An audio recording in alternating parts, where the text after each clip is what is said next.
નમસ્કાર દર્શક મિત્રો, ચક્રવર્તી ન્યૂઝમાં આપનું હાર્દિક સ્વાગત છે અને હું છું યોગેશ રંગપડિયા.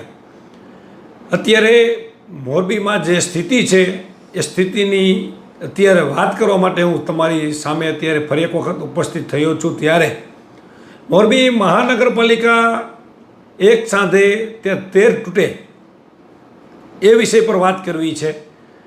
વિષય જૂનો છે, રોજે રોજ આપણે જોઈએ છીએ, આપણે એને જે ખરાબ અનુભવ થઈ છે એ અનુભવીએ છીએ. આ તમામ વિષય અનેક વખત આપણે અગાઉ પણ જોયા છે, અમે પણ બતાવ્યા છે, પરંતુ આ વિષય લેવો ખૂબ જરૂરી છે. કેમ કે મોરબી નગરપાલિકા જે આજનું શીર્ષક છે કે મોરબી મહાનગરપાલિકા એક સાંધે ત્યાં તેર તૂટે પરિસ્થિતિ સામે આવી છે. ત્યારે ચક્રવર્તી ન્યૂઝ ફરી એક વખત લોક પ્રશ્નને જે સતત વાર્તા આપી રહ્યું છે તેમાં ફરી એક વખત અમે જે ઉભરાતી ગટર છે એ વિષય લઈને ચર્ચા કરવા માટે આવ્યા છીએ. વિષય એવો છે, સન્ના રોડ ઉપર જે ગઈકાલે સુપરમાર્કેટ, પટેલ ચેમ્બર સહિતના શોપિંગમાં ઉભરાતી ગટરનો પ્રશ્ન હતો તે આજે સોલ્વ થઈ ગયો છે. એ ખૂબ સારી વાત છે. વેપારીઓ તેમને વધાવે પણ છે અને કમિશનરે જે કામગીરી તાત્કાલિક ગઈકાલે કરી બતાવી એના બધા આભાર પણ વ્યક્ત કરે છે. પરંતુ એક સાથે ત્યાં તેર તૂટે એવી સ્થિતિ છે મોરબીમાં. એનો ઉત્તમ ઉદાહરણ મોરબીનો સન્ના રોડ જ છે. મોરબીનો સન્ના રોડ સૌથી ટ્રાફિકથી ધમધમતો રોડ છે. લોકોને ડેઈલી આ રોડ ઉપર પસાર થવું પડતું હોય છે.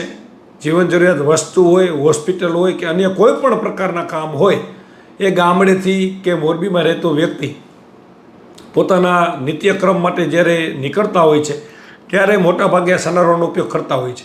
સન્ના રોડ ઉપર ગટરનો અજગર ભયડો અત્યારે છે. ઉભરાતી ગટરે જે માજા મૂકી છે. હજી ગઈકાલે સન્ના રોડ ઉપર સુપરમાર્કેટે ઉભરાતી ગટર બંધ કરી ત્યાં આજે સન્ના રોડ ઉપર ફરી નવા બસ સ્ટેન્ડની સામે એક્ઝેક્ટ જે સરદાર વલ્લભભાઈ પટેલનું સ્ટેચ્યુ આવેલું છે ત્યાં આજે ફરી એક વખત ગટર ઉભરાઈ રહી છે. હાલ તમે સ્ક્રીન પર તમે જે જોઈ રહ્યા છો એ દ્રશ્યો છે સન્ના રોડ પરના નવા બસ સ્ટેન્ડના સામેના, જે મોરબીના સૌથી સારા, સૌથી રીચ, જ્યાં સૌથી વધુ ઉદ્યોગપતિઓ રહે છે એવા રવાપર રોડને જોડતો આ રોડ છે. જ્યાંથી ચોકડી પરથી રવાપર રોડ ઉપર, સન્ના રોડ ઉપર અને નવા બસ સ્ટેન્ડથી ગાંધી ચોક તરફ જવાનો મુખ્ય રસ્તો છે ત્યાં ગટર ઉભરાઈ રહી છે. ગટરનું ઢાંકણું તૂટી ગયું છે, ગટર ઉભરાઈ રહી છે અને એ ગટર ઉભરાઈ અને રોડ ઉપર વહી રહી છે. વર્ષો ત્યાં વહી રહી છે.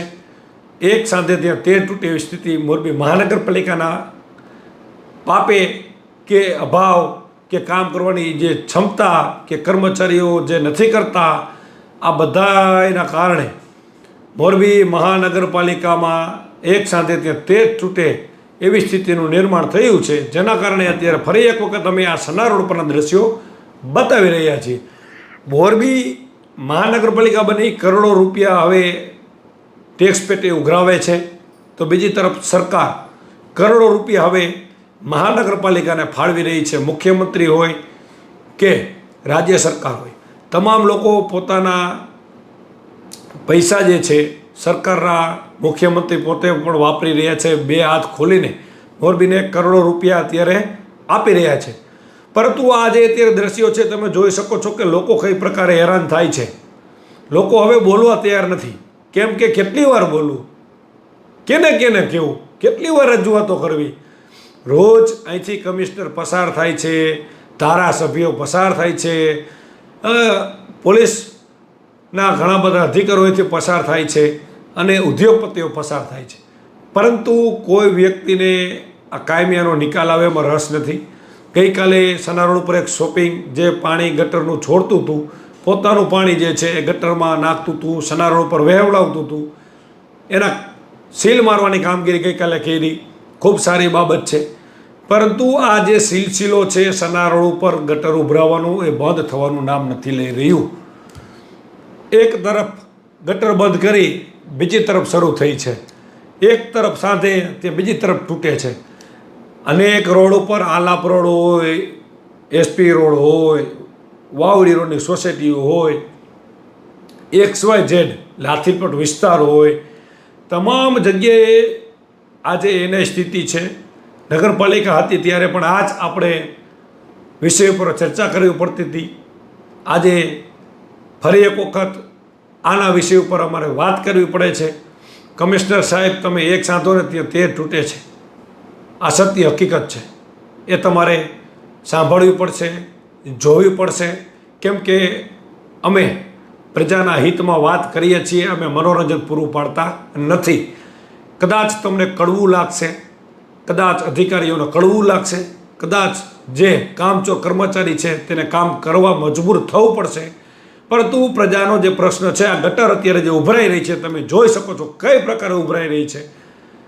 1 કરોડની ગાડી લઈને નીકળો કે સાયકલ લઈને, તમારા ગાડીના ટાયર આ વ્હીલમાંથી પસાર થવાના છે. તમારે આ ગટરમાંથી ચાલવું પડશે. તમારે આનાથી જે રોગચાળો ફેલાય છે એનું સહન કરવું પડશે. કેમ કે તમે ટેક્સ ચૂકવો છો અને સારી સુવિધા મોરબી મહાનગરપાલિકા પાસે ઈચ્છી રહ્યા છો, પણ એ ઈચ્છા તમારી અત્યાર સુધી પૂર્ણ નથી થઈ. એ શર્મની વાત છે. પણ આ ગટર વહેલી તકે ઉભરાતી બંધ થાય અને કાયમી જે સોલ્યુશન છે એ વિચારે. કાયમી સોલ્યુશન વિચારવું જ હોય તો જે વર્ષો પહેલાં 2016થી 2022 દરમિયાન જે 1100 કરોડ રૂપિયાના ભૂગર્ભ યોજનાના પૈસા ખવાઈ ગયા છે, એ ભૂગર્ભ નખાણી નથી. એ ભૂગર્ભ કોકના ખીચામાં ગઈ છે, કોકના ગજવામાં ગઈ છે. એ ભૂગર્ભ ગટર નખાણી હોત તો આજે મોરબી શહેરની વારો ન આવે અને ન આવે.